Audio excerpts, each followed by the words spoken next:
Assalamualaikum warahmatullahi wabarakatuh.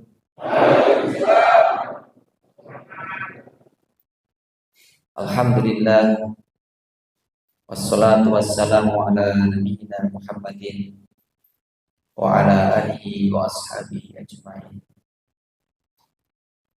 Masya Allah kana wa ma lam yasha' yakun. La haula wa la quwwata illa billah.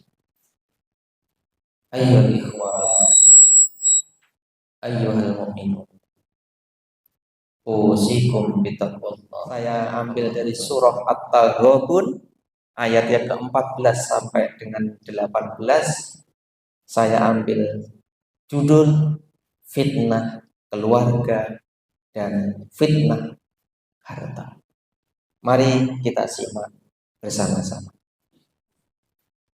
Kalau kita baca ayat ini akan lebih bisa kita pahami kalau kita ini memahami sebab turunnya ayat tersebut, atau di dalam istilah ngaji jenenge asbabun nuzul. Itu sebab turunnya ayat. Kalau sebab turunnya suatu hadis namanya apa? Asbabul wurud. Bedanya kalau sebab turunnya ayat itu asbabun nuzul.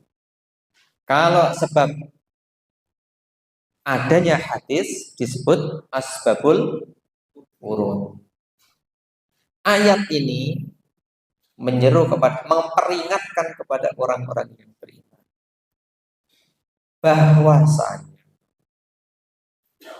ada sebagian dari pasangan hidup gitu ya, dan anak-anak, artinya ada di antara anggota keluarga itu yang kadang justru menjadi penghambat di dalam beribadah. Asbabun nuzulnya, gitu ya, asbabun nuzulnya. Ini berkenaan dengan kaum muslimin yang sudah masuk Islam ketika di Mekah. Tetapi mereka tidak ikut berangkat hijrah karena anak dan istrinya tidak ridho.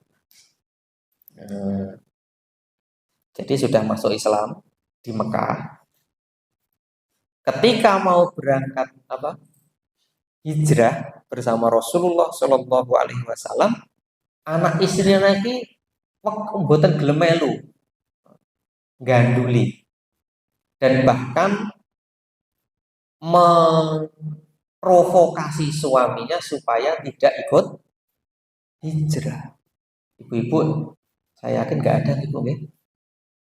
Ibu-ibu, nek garwane arep ngaji biasane pripun? Wis ki mangkat topak apa kosek topak? Biasane. Kalau ibu-ibu di rumah tadi kok kosek topak wong iki dagangane urung rampung, urung tak iki. Harus banyak beristighfar. Jangan-jangan termasuk yang disebutkan di dalam ayat ini. Jadi mereka mau berangkat hijrah, anak dan istrinya tidak mau ikut, sehingga menyebabkan mereka tidak jadi berangkat. Nah, terus setelah berselang 8 tahun, ketika terjadi peristiwa Fathu Mekah, yakni di mana Rasulullah beserta sekian ribu kaum muslimin berangkat ke Mekah, sehingga berhasil berhasil menguasai Mekah kembali, yang terkenal dengan Fathu Mekah di tahun ke-8 Hijriah kalau tidak salah ya. Lah wong-wong sing ora mangkat hijrah itu ketemu karo orang-orang yang berhijrah, Dan mereka melihat orang-orang yang bersama Rasul yang dulu ikut berhijrah tadi sudah pinter-pinter dalam urusan agama. Sudah pandai dalam urusan agama sehingga mereka sangat kecewa. Ya, guru-guru anak bojo iki aku ora iso kok. Ora sida hijrah ning Madinah, kancane wis dadi wong imane do pinter-pinter, aku isih tetep bodoh. Akhirnya mereka marah kepada anak dan istrinya. Mereka mau menghukum anak dan istri yang dulu menjadi sebab mereka tidak berangkat hijrah. Tapi dengan kemahaadilan Allah, kasih sayangnya Allah, Allah turunkan ayat ini sebagai tuntunan sikap bagaimana menghadapi anggota keluarga yang sudah terlanjur menyebabkan terhalang dari ibadah. Coba kita lihat sekarang. Wahai orang-orang yang beriman, sadarilah memang keluarga itu ada kalanya jadi apa tadi? Jadi musuh, jadi penghambat urusanmu dalam urusan ibadah. Maka langkah pertama yang harus kamu siapkan adalah satu, fahdharuhum, waspadalah, berhati-hatilah, jangan sampai itu terulang kembali. Jadi wau nek enten bapak-bapak sing arep bidal mriki wau ning omah sempat diganduli garwane utawa diganduli anake. Mulai saat ini pasang kewaspadaan. Jangan sampai terulang kembali. Ibu-ibu nggih ngaten. Mbok menawa, gur mbok menawa lho nggih. Enten dalem mau sempat enten ingkang dadekne sing kakung berat berangkat ngaji. Atau sing kakung berat melakukan amal soleh, waspada, memperbanyak istighfar supaya besok lagi benjing meleh menawi enten peluang amal soleh tidak menjadi musuh bagi suami di dalam beribadah. Termasuk mangke kalau ini sampun dipun informasikan bahwasanya taklim pusat ya,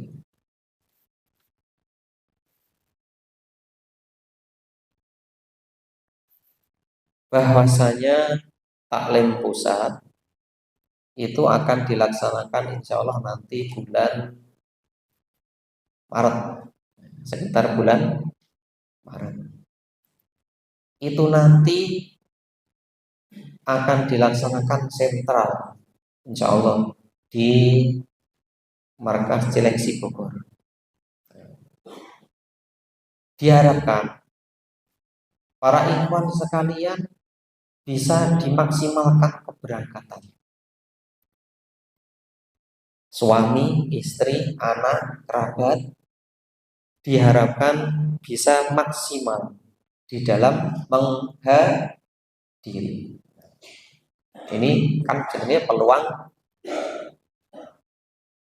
itu aja. Ini peluang apa? Peluang amal soleh, gitu ya. Peluang amal soleh. Maka pasti nanti ada, entah itu yang suaminya atau istrinya. Saya yakin akan ada yang berkata, orang sah mangkat loh Pak, atau orang sah mangkat loh Bu, opera iman mangkat nang Cileng sini ku ragate pinten? Nah, numpak bis pinten, Bu? Oh, umpama nyater paling ora ya 200. Gitu. 200 ping pindho. Berarti 400. Lah sangune pinten?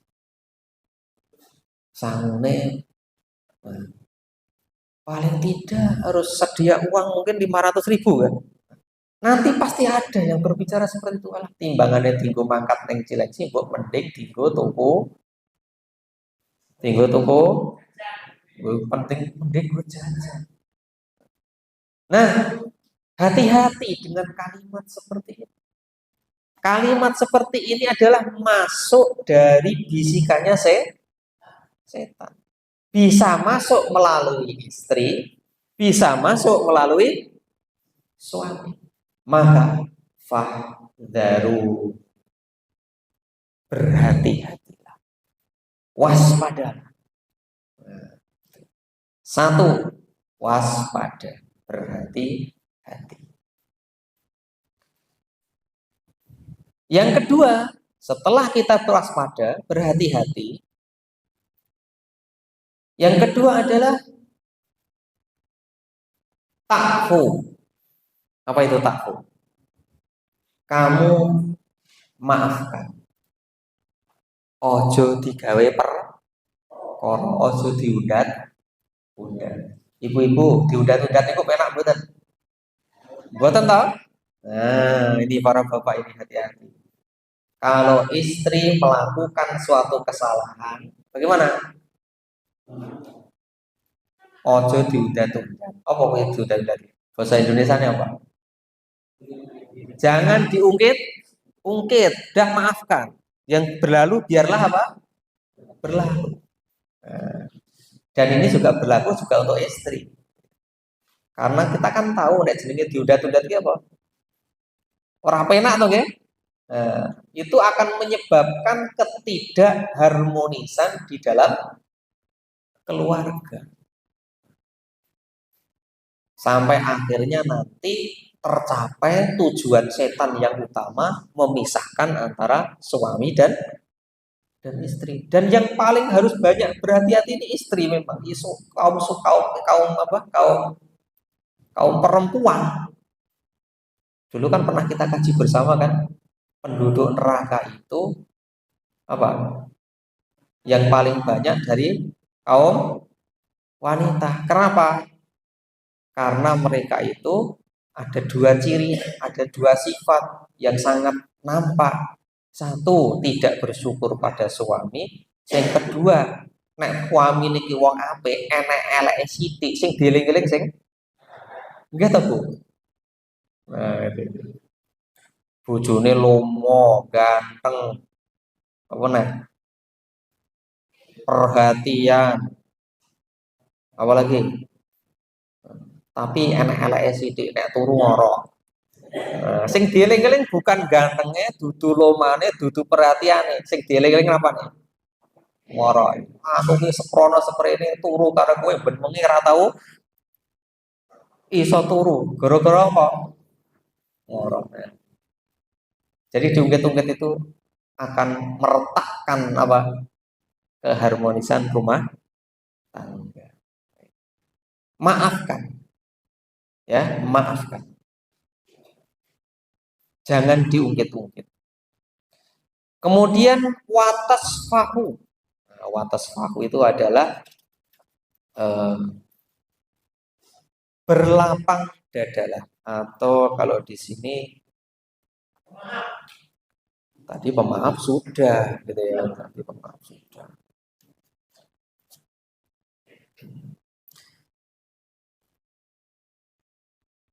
Watas fahu berlapang dada itu adalah eh, tidak apa ya?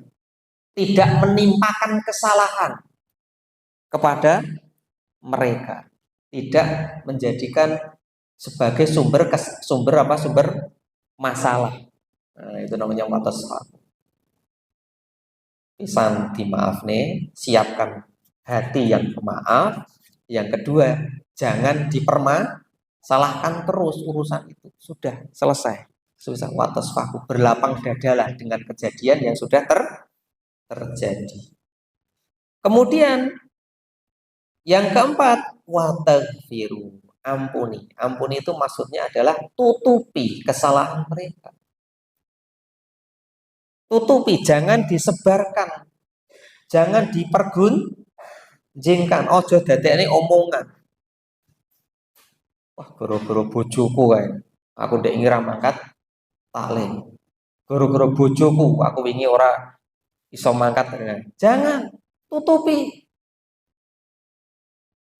Dijaga rahasianya. Kalau perlu, orang lain tidak perlu apa? Tidak perlu tahu. Dan yang seperti ini sangat berat memang. Menjaga aib keluarga. Ini memang satu pekerjaan yang tidak mudah. Sing paling penak iki nek eneng omah bar padu, terus lunga ning cakro. Ngopo deh, ning cakro. Biasane ra temu tuh metu, aku kayak mesu karo bojoku. Lah nesu ngopo? Lah wong. Nah, sudahlah, terbongkarlah seluruh aib apa? Aib keluarga. Nauzubillahi min dzalik. Nauzubillahi min dzalik. Gitu ya. Jadi, wastaghfiru, ampuni mereka. Ya, tutupi kesalahan-kesalahan apa? Kesalahan-kesalahan mereka. Bagaimana kamu tidak bisa menutupi atau mengampuni mereka sedangkan fa innallah, karena sesungguhnya Allah itu Ghafurun Rahim. Allah saja itu Maha Pengampun, lagi Maha Penyayang. Lah kamu itu cuma manusia yang tidak punya kuasa apa kok mau marah dengan istri dan anakmu yang berbuat salah, sedangkan Allah masih membuka apa? Pintu ampunan, pintu rahmatnya kepada manusia. Ini nek bayang nek keluarga iso kaya ngene iki masyaallah, surga surga dunia. Surga dunia betul ini. Makanya tadi di awal kami sampaikan, para bapak jangan biarkan anak-anaknya itu cari sendiri. Carikan yang terbaik untuk mereka. Kenapa dicarikan? Karena orang tua itu lebih pengalaman. Nek ijik nom kuwi, nek sak nom niku awake dhewe kabeh yo ngalami nom to nggih. Sing disawang biasanya agamane apa rupane. Sing nom-nom ki ngarep iki ya niki ya. Biasanya kalau anak muda itu kalau cari pasangan hidup sing ditonton dhisik dhewe agamane apa rupane. Bapak-bapak iki piye? Maka sangat riskan. Kalau apa? Kalau mereka itu cari apa? Cari sendiri, apalagi anak perempuan. Anak perempuan itu lebih bahaya lagi. Jarene bocah wedok, anak wedok niku angger krungu swara halus iki biasane lulus. Ini nggak tahu ini bener apa enggak ini menurut psikologi kaum muslimat, perempuan wanita itu ya, kalau laki-laki itu kelemahannya ada di apa ini? Di mata, gitu ya. Kalau wanita kelemahannya ada di telinga. Jadi wong wedok kuwi gampang digobali jarene. Loh ya, bener apa ora iki? Maka kalau ada perempuan cari suami sendiri, bahaya. Soalnya oke, wong pinter gombali. Inilah tuntunan dari Allah. Ketika ada keluarga yang melakukan kesalahan, maka satu, kita ulang supaya lebih masuk dalam jiwa kita. Satu, waspadalah. Jangan sampai terulang kembali. Yang kedua, siapkan hati yang pemaaf dengan kejadian itu. Yang ketiga, lapang dada. Jangan diungkit. Dan yang terakhir, tutupi kesalahan-kesalahan itu. Insya Allah, meskipun judulnya di sini fitnah keluarga, tapi menurut saya ini adalah tuntunan hidup berkeluarga. Lanjut. Para hamba Allah, kalau ada yang punya pertanyaan boleh langsung ditulis, ya, tidak harus menunggu apa?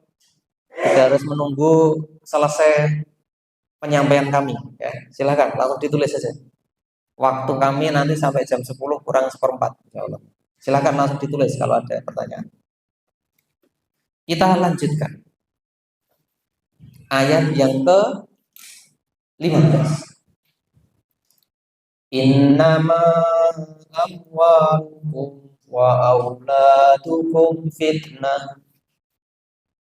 Sesungguhnya hartamu dan anak-anakmu itu adalah ujian bagimu. Wallahu indahu ajrun azim. Dan di sisi Allah ada pahala yang besar. Allah menyebutkan dua perkara. Satu, menyebutkan harta dan anak itu sebagai ujian. Sedangkan yang kedua, Allah menyebutkan pahala di sisi Allah Subhanahu wa Ta'ala. Berarti ada hubungan antara harta, anak, dan pahala.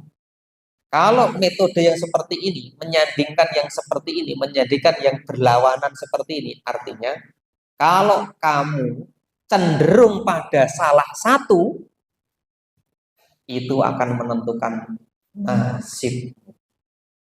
Kalau kalian cenderung pada harta dan anak, maka kecelakaan. Tapi kalau kamu cenderung pada pahala di sisi Allah, maka itu akan menjadi keberuntungan. Setelah ayat ini akan berbicara tentang ibadah, tentang ketaatan, dan tentang masalah harta benda. Tinggal pilih kita sekarang. Pilih harta dan anak, ataukah pilih pahala di sisi Allah Subhanahu wa Ta'ala. Dan kami selaku umarok itu tidak bisa memaksa, ya. Kami, meskipun kami di sini diamanati sebagai amir di Wonogiri, tidak bisa maksa, tidak bisa. Yang bisanya kita hanya menasihati, mengingatkan terus, mengingatkan terus. Maka di kelanjutan ayat 16, lihatlah, mari coba kita buka halaman 4.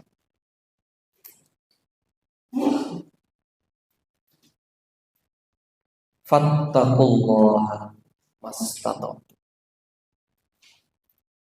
Maka bertakwalah kalian kepada Allah mastata'tum, sesuai dengan kadar kemampuan kalian. Tafsir ayatnya adalah, wahai orang yang beriman, bertakwalah kepada Allah dengan kesungguhan dan kemaksimalan kekuatan. Itulah makna mastata'tum. Jadi bukan sak geleme, tapi apa? Dengan kesungguhan yang penuh dan upaya yang paling terakhir. Berulang kali kami contohkan, guru mangkat ngaji itu loh. Ada nggak ikhwan-ikhwan yang tidak berangkat ngaji karena beralasan nggak punya kendaraan? Ada nggak kira-kira? Ngopo Mas wingi ora mangkat ngaji? Lah kula orang duwe pit motor. Nek ora duwe pit motor nek bis berarti iso mboten? Saged. Lah mbok yo ngebis. Lah ngebis niku nek nunggu bis suwe.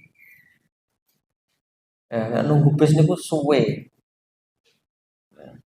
Ya nek kalau memang lama nunggu bis berarti berangkatnya harus lebih awal, lebih pagi.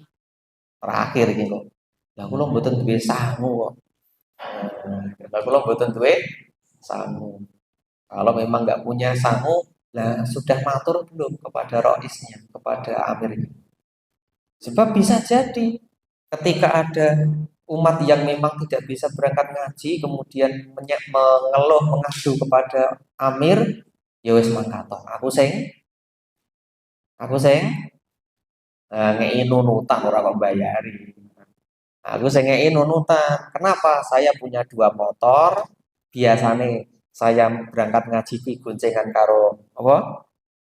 Karo istri. Karena kamu nggak punya kemampuan untuk berangkat, maka istri biar apa?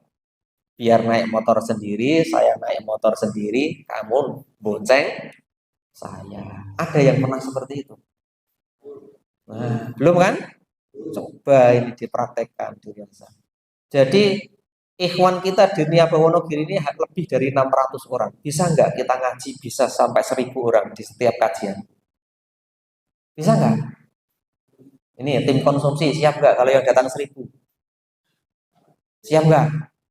Nah, insya Allah siap gitu ya.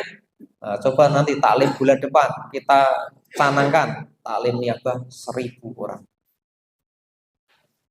Caranya bagaimana? Ya itu tadi, saling menguatkan satu dengan yang lainnya. Kembali kepada Mas Tato. Dengan kesungguhan yang kuat dan upaya yang paling maksimal. Itu namanya Mas Tato tuh seperti itu. Bertakwalah kalian kepada Allah. Mas Tato tuh sekuat kemampuan kalian. Wasma'u wa ati'u. Dengarkanlah apa yang dinasihatkan oleh ulama-ulama kalian atau oleh asatid-asatid kalian atau oleh para amir kalian. Kalau dulu dengarkanlah perintah-perintahnya Rasulullah Shallallahu Alaihi Wasallam. Wa'ati'u dan segeralah kamu laksanakan. Jangan ditunda-tunda. Ini perintah umum, ya, perintah umum untuk apa tadi? Mentaati Allah dan Rasulnya serta ulil amri. Setelah Allah perintahkan dengan perintah yang umum, lalu Allah perintahkan dengan perintah yang khusus, yakni wa anfiqu khairan li anfusikum. Khairan, apa maknanya khairan? Ini yang kuliahnya yang pernah belajar di pondok, apa itu khairan? Apa? Baik, gitu ya. Makna khairan di sini adalah harta. Harta yang baik. Dan nafkahkanlah, sedekahkanlah, infakkanlah harta yang baik dari kalian li anfusikum untuk keperluan dirimu sendiri. Ini juga sudah berulang kali. Infak itu yang butuh siapa? Kalau para ikhwan infak itu sebenarnya yang butuh siapa? Kalau para ikhwan jawab yang butuh imam, salah. Yang butuh naib, salah. Jadi infak itu sebenarnya adalah butuh para ikhwan sendiri. Karena apa? Salah satunya dalam ayat ini, ya, di dalam ayat ini, ya, kalau Allah sebutkan perintah umum, kemudian disebutkan perintah khusus, artinya perintah khusus ini menempati porsi yang paling tinggi, paling prioritas. Saya ulang, kalau Allah perintahkan sesuatu secara umum, kemudian disebutkan yang khusus, maka artinya yang khusus ini memiliki prioritas yang sangat tinggi. Kalau digabungkan dengan hadis as-shadaqatu burhan, sedekah itu, infak itu adalah bukti keimanan. Ya, Masya Allah.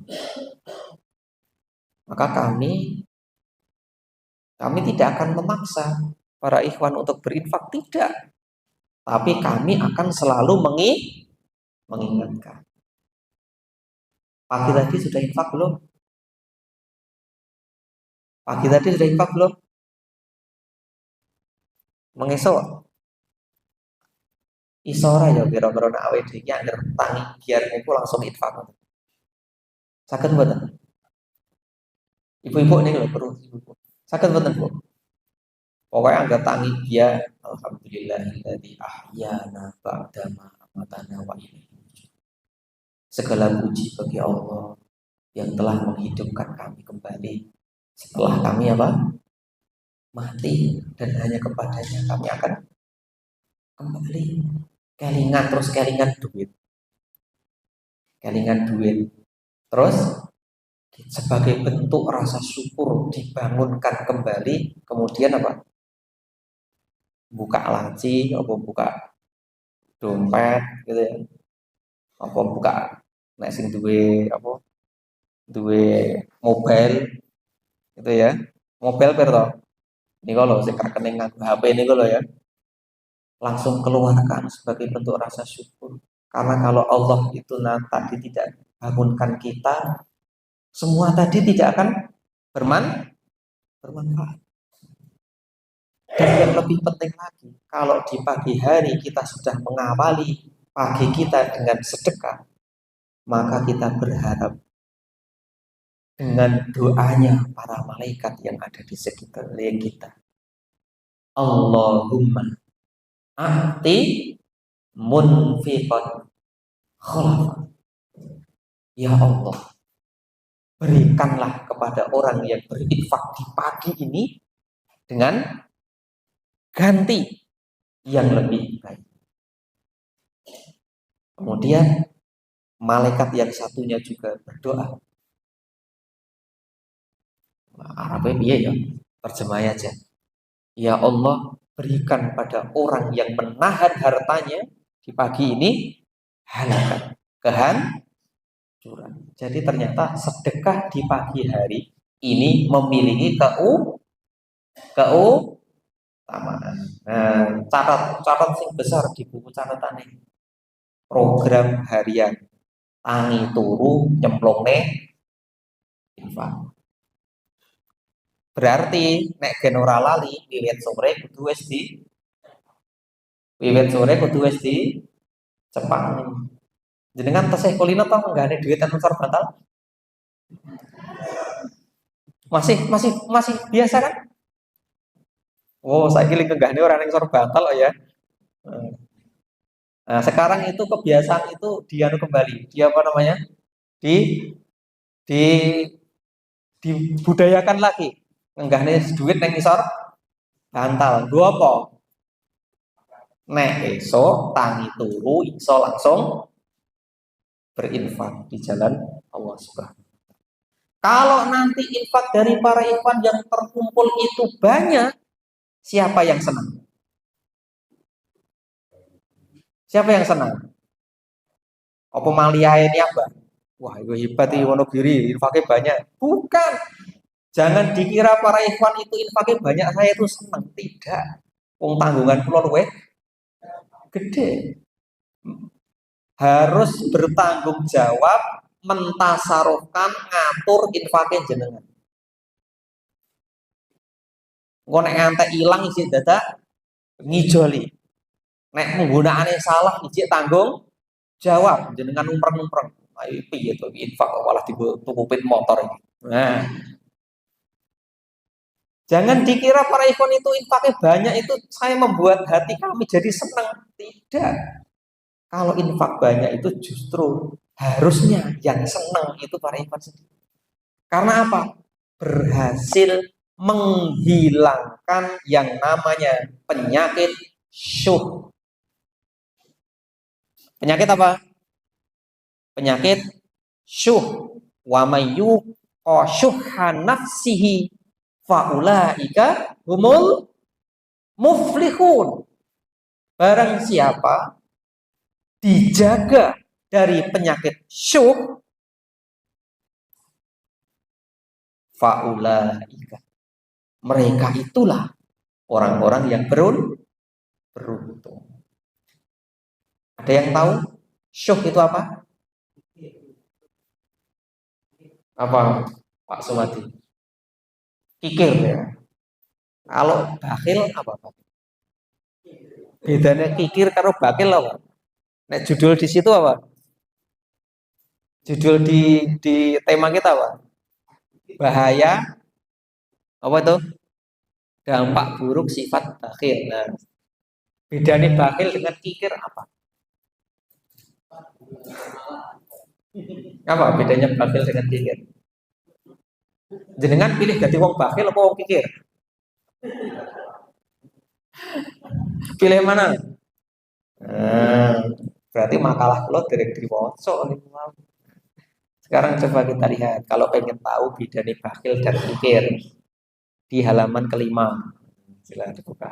Buka halaman 5. Itu bedanya bakil dan kikir gitu ya. Sudah ketemu? Sudah ya? Jadi di situ renungan tentang kikir. Allah berfirman, "Wa may yuqa syuhha nafsihi fa ulaika humul muflihun."